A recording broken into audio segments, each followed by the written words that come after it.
পাপ সিনেমা দিয়ে ঢালিউডে অভিষেক হয় চিত্রনায়িকা জাকিয়া কামাল মুনের। এবার তার করা প্রতারণা মামলায় গ্রেপ্তারি পরোয়ানা জারি হয়েছে জাজ মাল্টিমিডিয়ার কর্ণধর পরিচালক আব্দুল আজিজের বিরুদ্ধে। সময়মতো টাকা ফেরত না পাওয়ায় গেল বছর আজিজের নামে প্রতারণার মামলা করেন চিত্রনায়িকা মুন।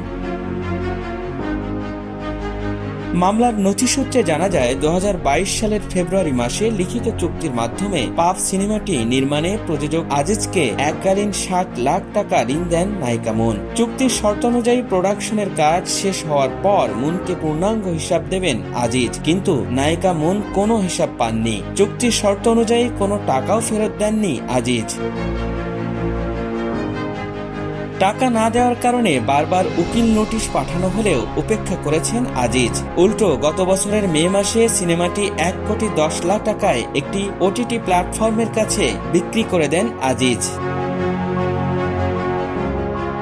নায়িকা জাকিয়া কামাল মুন অভিযোগ করেন আব্দুল আজিজ টাকা ফেরত দিতে অস্বীকৃতি জানিয়েছেন, এমনকি ক্যারিয়ার ধ্বংস করে দেবেন বলেও হুমকি দিয়েছেন। এছাড়া একই প্রতিষ্ঠানের আরও 2টি সিনেমায় মুনের অভিনয়ের কথা ছিল, একটি পাপ 2, অন্যটি বিলবোর্ড সুন্দরী, কিন্তু পরবর্তী সময় চুক্তি অনুযায়ী কাজ করতে পারেননি, যা তার ক্যারিয়ারকে মারাত্মকভাবে ক্ষতিগ্রস্ত করেছে।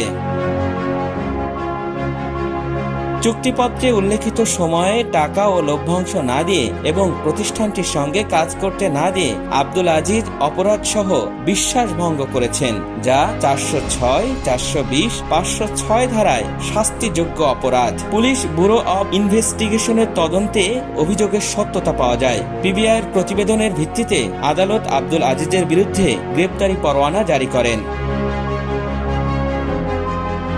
জাজ মাল্টিমিডিয়ার ব্যানারে ভালোবাসার রং সিনেমার মাধ্যমে 2012 সালে প্রযোজক হিসেবে আত্মপ্রকাশ করেন আব্দুল আজিজ। আজিজের বিরুদ্ধে টাকা আত্মসাৎ এবং বিদেশে টাকা পাচারের অভিযোগও রয়েছে। এর আগেও আজিজের বিরুদ্ধে মামলা করেছে জনতা ব্যাংক, শুল্ক গোয়েন্দা ও তদন্ত অধিদপ্তর এবং দুর্নীতি দমন কমিশন দুদক।